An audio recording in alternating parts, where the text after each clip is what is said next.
جنہیں تیرا نقش قدم ملا وہ غمیں جہاں سے گزر گئے، یہ میرے حضور کا فیض ہے کہ بھٹک کے ہم جو سنبھل گئے۔ تو ہی کائنات کا راز ہے، تیرا عشق میری نماز ہے، تیرے در کے سجدے میرے نبی میری زندگی کو بدل گئے۔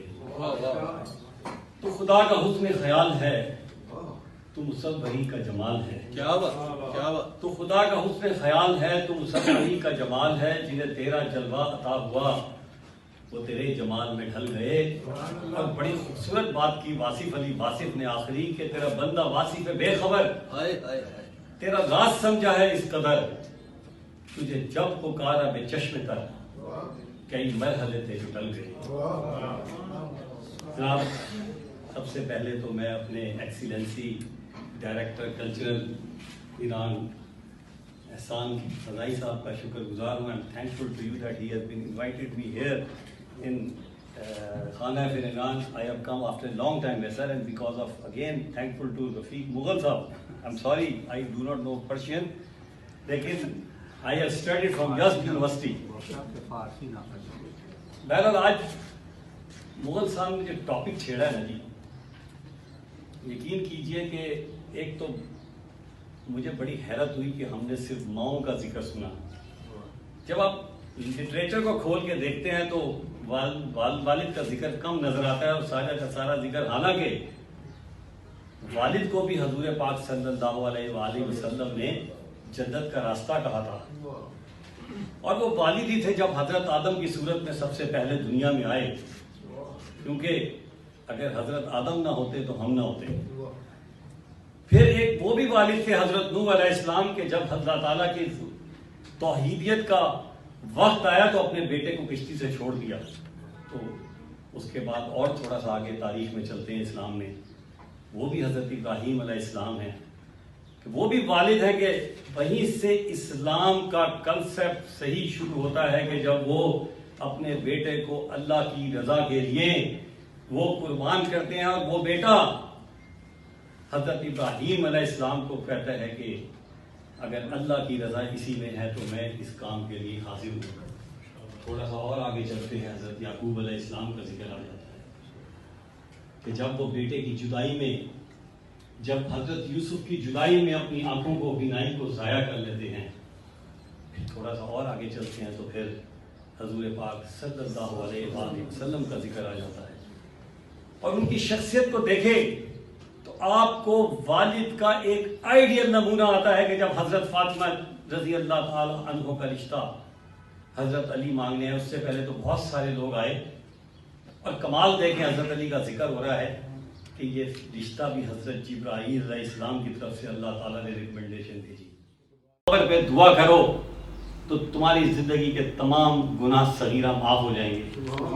اہمیت تو دیکھیں، ایک اور جگہ ذکر ہے، مجھے یاد ہے میری والدین حیات تھے تو مجھے کسی نے کہا، ابھی میرا خیال ہے بڑی خوبصورت بات کی تھی، اور اس سے پہلے مولانا ہمارے عمران صاحب جو تھے وہ ماشاءاللہ اتنی خوبصورت تقریر کر گئے، پھر کرنا میں نے وہی چیز باتیں جو انہوں نے کی، لیکن وہ مجھے موضوع بدلنا پڑا تھوڑا سا، کہ ایک بار جب مجھے یہ بتایا گیا کہ میرے کسی اچھے والدین کو پیار سے دیکھنے کا حج اکبر کا ثواب ہے، بھائی کیوں جاتے ہو مکہ مدینہ، تمہارے گھر میں تو والدین موجود ہیں، تم پہلے ان کو تو دیکھ لو۔ تو میں تھوڑا سا، میرا گھر دور تھا، میں صبح اپنی والدہ اور والد کو دیکھتا، ایک حج لیتا، پھر واپسی پہ آتا، پھر شام کو آتا، پھر رات کو آتا، لیکن جب وہ اس دنیا سے چلے گئے تو میں سوچتا تھا کہ کاش میں ہر وقت اپنے والدین کو پیار سے کیوں نہیں دیکھتا رہا کہ حج اکبر کے سارے دن ثواب ہی کماتا رہا، اتنا بڑا ثواب۔ اور آج میں جو کچھ بھی ہوں اپنے والد کی وجہ سے، اس کی وجہ یہ ہے کہ میرے والد جب انڈیا سے آئے اور میری والدہ جو کہ وہاں شہزادی تھی، تو یہاں آ کر انہوں نے بھابڑا بازار کی ایک تاریخ سے گھر میں کمرہ لیا، اور ہمیں ٹاٹ پہ سونا پڑا، ٹاٹ کے اسکولوں میں ہم نے پڑھا۔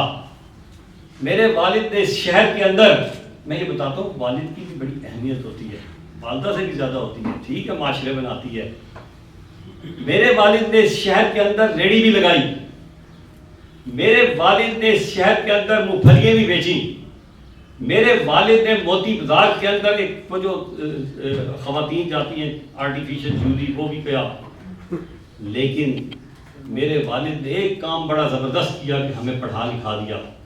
وہ کام کیا کہ جس کے لیے حضور پاک صلی اللہ علیہ وآلہ وسلم خود کہہ رہے ہیں کہ میں علم اور حدیث کا شہر کا دروازہ ہے. اور نسلیں بدلتی بھی تبھی ہیں. پھر میرے والد نے، میں نے یہ بھی دیکھا، میرے ساتھ بیٹھ کے میٹرک کا امتحان دیا، میرے ساتھ بیٹھ کے ایف اے کا امتحان دیا. مجھے آج بھی یاد ہے کہ میرے والد جب 64 سال کے تھے تو بی اے کا امتحان دینے گئے تو ان کے نواسا نواسی ہنستے تھے کہ ابا اس عمر میں جا رہے ہو، لیکن وہ کہتے تھے بیٹا میں چاہتا تھا بہت پڑھوں، لیکن مجھے اللہ نے اور کاموں میں اتنے لگائے رکھا کہ میری زندگی میں سب سے بڑی خواہش تھی کہ میں اس کو پڑھوں. لیکن وہ بیچارے خیر انگریزی میں فیل ہو گئے. انگریزی ہماری ایسی ہے بی اے کی بڑی مشکل انگریزی ہے. تو بات یہ ہے کہ خاندان اسی طرح بنتے ہیں. ایک بار مولانا رومی، بڑا خوبصورت ایک حکایتیں ہیں ان کی مولانا رومی کی، وہ بڑی خوبصورت حکایت بیان کرتے ہیں کہ ایک باپ کھانسی اس کو بہت آیا کرتی تھی، تو اس کے بیٹے کی جو بیوی تھی اس نے کہا کہ اپنے باپ کو یہاں سے کہیں ہٹا دو، میں رات کو بہت تنگ ہوتی ہوں. بیٹا ابھی کو بدبخت، آج کل کے بچے ایسے زیادہ تر بدبخت ہیں. آج کل کی بیٹیاں بڑی پیاری ہیں، مجھے تو بیٹوں سے کوئی امید، ناراض نہیں ہونا میرے سے ناراض نہ ہونا. آج کل کے جو بیٹے ہیں، میں تو اپنی بیٹی، لوگ کہتے ہیں نا بیٹیاں، میں کہتا ہوں یقین کریں بیٹیاں جتنی محبت کرتی ہیں اتنی بیٹے محبت نہیں کرتے. یہ ایک حقیقت ہے، مان لینا چاہیے. یہ نہیں میں کہہ رہا میرا بیٹا بہت برا ہے، لیکن ایک حقیقت ہے. لیکن کیونکہ مولانا رومی کہنے لگے کہ جب وہ بیٹا کوئی بدبخت تھا، اس نے کہا ٹھیک ہے. وہ باپ کے پاس گیا اور اس کو کہا ابا آپ بہت کھانستے ہیں، ہم ڈسٹرب ہوتے ہیں، ہمیں ساری رات نیند نہیں آتی. تو اس وقت اس نے انہیں ایک کمبل دیا اور کہا کہ آپ جو وہ جانوروں کا استبل ہے رات کو وہاں سو جایا کریں. وہ جب دادا چلنے لگا تو نواسا بیچ میں آ گیا. اس نے کہا دادا ذرا یہ کمبل تو مجھے پکڑا دے. دادا نے کمبل پکڑایا، بچے نے 2 کمبل کے حصے کرنے کی کوشش کی. باپ نے کہا بیٹا تو یہ کیا کر رہا ہے، بڑے تو اچھے اچھے کمبل ہیں. اس نے کہا ایک کمبل میں آپ کے لیے رکھ رہا ہوں. تو میرے اکثر گھر میں کوئی مسئلہ جب ہوتا ہے تو میں تو اپنے بیٹے کو ایک ہی بات کرتا ہوں، بیٹا جب تو میری عمر میں ہوگا پھر میں ہماری باتیں یاد آئیں گی کہ ہم نے اپنے والدین کو بڑا تنگ کیا ہے. میں ایسے ہی کہہ دوں ہم نے اپنے والدین کو بہت تنگ کیا، لیکن اللہ نے ایک اچھا کام جو مجھ سے کہا کہ میرے دونوں والدین آخری عمر میں میرے سے بہت خوش گئے. اور میں سمجھتا ہوں کہ یہ اللہ کا بہت بڑا کرم ہے. بدو حضور پاک صلی اللہ علیہ وآلہ وسلم کے پاس آیا اور اس نے پوچھا یا اللہ، یا حضور، اے حضور صلی اللہ علیہ وسلم، میرا والد بہت زیادہ خرچے کرنے لگا ہے اور مجھے بہت تنگ ہوں. آپ والدین کی اہمیت دیکھیں کہ اس سے پہلے کہ حضور پاک صلی اللہ علیہ وآلہ وسلم اس کے والد جو کہ بہت نامی گرامی صحابی تھے اس کو بلاتے، حضرت جبرائیل علیہ السلام تشریف لے آئے اور انہوں نے کہا اے حضور پاک صلی اللہ علیہ وآلہ وسلم جب اس کے باپ کو آپ بلائیں تو اس سے پوچھیں کہ تو نے دل میں سوچا کیا تھا. یعنی اس نے زبان سے کچھ ادا نہیں کیا تھا، اس نے کچھ بولا نہیں تھا. اس سے آپ نے اس سے پہلے کہ مقدمہ پیش ہو آپ نے پوچھنا ہے کہ تم نے سوچا کیا تھا. خیر وہ جب اس کے صحابی کو بلایا گیا تو انہوں نے، بیٹے نے وہی بات کی کہ یہ بہت خرچ کرتے ہیں، بڑی زیادتی کرتے ہیں. تو اس کے باپ سے حضور پاک صلی اللہ علیہ وآلہ وسلم نے، جو کہ جبرائیل کا پیغام آیا تھا جنہیں، ان سے پوچھا کہ بتاؤ تم نے وہ کیا چیز دل میں، کچھ شعر پڑھے تھے، وہ کیا تھے؟ تو اس نے کہا کہ میں نے یہ پڑھا کہ جب یہ بیٹا میرا زیادتی کرتا تھا میرے ساتھ تو میں کہتا تھا کہ میں نے کس طرح تجھے پالا ہے. جب ٹھنڈی ہوائیں چلتی تھی تو میں نے تجھے گرمی دی، جب گرم ہوتا تو میں نے ٹھنڈی چیزیں دیتا تھا. مطلب میں نے دنیا کی ساری تکلیفیں برداشت کی، خود نہیں کھایا لیکن اس کو کھلایا. اور آج یہ میرے ساتھ وہ سلوک کرتا ہے جو ایک نوکر کے ساتھ بھی نہیں کیا جاتا. میں نے تو اللہ سے یہ دعا کی تھی شعر میں کہ اللہ میاں اس کو اتنی عقل ہو جائے یہ مجھے اپنا پڑوسی ہی سمجھ لے، چلو کچھ اور نہ سمجھے، باپ نہ سمجھے. حضور پاک صلی اللہ علیہ وآلہ وسلم لکھا گیا ہے کہ زار و قطار رونے لگے اور انہوں نے اس کو بدبخت کو ڈانٹا، نکالا اور بڑا تاریخی بات کہہ دی کہ آج کے بعد جو بھی مال ہے بیٹے کا، جو بھی بیٹا ہے وہ سب کچھ والد کا ہے، اس بچے کا نہیں ہے۔ بہرحال آج کیونکہ یوم علی کے حوالے سے بڑی حضرت علی رضی اللہ عنہ کی پیدائش ہے، تو کل میں ایک کتاب پڑھ رہا تھا۔ پہلی بات تو یہ ہے کہ میرے تو اپنے گھر میں علی ہے، وہ اس لیے کہ مجھے کل ایک شخص نے کہا یار تم، ویسے میں اس پہ بلیو نہیں کرتا، جو میں کہنے جا رہا ہوں، میں شیعہ سنی پہ کوئی بلیو نہیں کرتا، کیونکہ نہ حضور پاک صلی اللہ علیہ وسلم شیعہ تھے، نہ سنی تھے، مسلمان تھے، ان کی آل رسول بھی بس ختم ہو جاتی ہے۔ مجھے کل اس نے چھیڑ دیا کہ آپ اہل تشیع کیوں نہیں ہوتے؟ میں نے کہا یار میرے تو گھر میں علی ہیں۔ کہتے ہیں کیا مطلب؟ میں نے کہا میرے تو بیٹے کا نام علی ہے، اور میرے 2 بیٹے کا بچہ پیدا ہوا تو میں نے منت مانگی تھی کہ اللہ میاں اگر میرا بیٹا پیدا ہوا، یہ لمبا ایک قصہ پھر سناؤں گا کبھی زندگی میں موقع ملا، مختصر یہ میں نے منت مانگی کہ اللہ میاں آپ 2 بیٹیوں میں بیٹا دے دینا تو اس کا نام علی رکھوں گا۔ پھر میرے ہی خاندان میں ایک اور بھی نواسہ ہی سمجھ لیں، حسن بھی ہے، حسین بھی، اور میں کہا میں جس گھر میں رہتا ہوں شکیل، اس کا نام بیت البتول ہے۔ بھائی کہ تم کیوں اپنے حق میں لے کے جا رہے ہو؟ یہ ساری چیزیں ہمیں بھی لینے دو تھوڑی سی۔ تو بہرحال میں آپ کو ایک عجیب سا ایک نیا قصہ سنانے لگا، میں حضرت علی کی اسٹڈی کر رہا تھا اس دن، تو قرآن کی ایک آیت سامنے آ گئی جو کہ سورت مجادلہ سورت مجادلہ 28ویں پارے میں 12ویں سپارے پہ 12واں رکوع ہے کہ حضور پاک صلی اللہ علیہ وآلہ وسلم وہاں بیٹھے ہوئے تھے، تو لیکن اس سے پہلے حضرت علی جو تھے وہ اکثر اس کے بعد کی، یہ میں واقعہ بعد میں سنوں گا، حضرت علی بڑے خوش ہوتے تھے اور کہتے تھے ایک کام اللہ تعالیٰ نے میرے سے حضور پاک صلی اللہ علیہ وسلم کا ایسا کرایا ہے کہ نہ میرے سے پہلے کسی نے کیا ہے اور نہ میرے بعد آج کے بعد کوئی کرے گا۔ اب وہ کیا قصہ تھا؟ قصہ یہ تھا کہ ایک دن حضرت علی رضی اللہ تعالیٰ عنہ حضور پاک صلی اللہ علیہ وآلہ وسلم کے پاس بیٹھے ہوئے تھے کہ سورت مجادلہ کی یہ جو آیت نمبر 12 ہے اتری، جس پہ صحابہ اکرام کو کہا گیا کہ جب حضور پاک صلی اللہ علیہ وآلہ وسلم سے سرگوشی کرو یا کوئی بات کرو تو ضرور کوئی نہ کوئی صدقہ یا جزیہ دے دیا کرو۔ یہ میں قرآن کی بات کر رہا ہوں، اپنے بات سے نہیں کر رہا، اور پھر میں نے اس کو کنفرم بھی کی مفتی تقی عثمانی کی تفسیر سے، تو یہ کر دیا کرو، اور جو نہیں دے سکتے اللہ بڑا غفور الرحیم ہے۔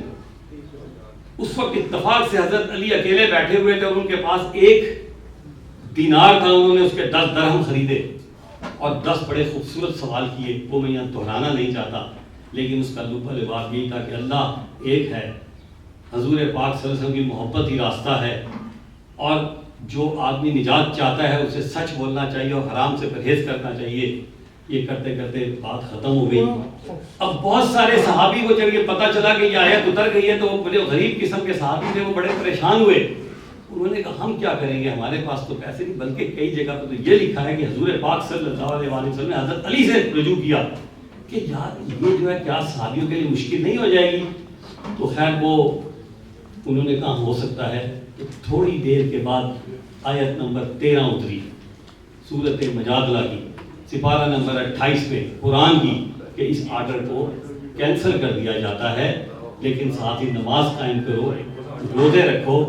اور یہ ایک ایسا واقعہ تھا کہ حضور پاک کے ساتھ اگر حضرت علی نے جو سوال کی کسی اور صحابی نے نہیں کیے تو یہی کافی ہے۔ اور آخر میں کوئی تقریر لمبی کر گیا ہوں، میں معافی چاہتا ہوں۔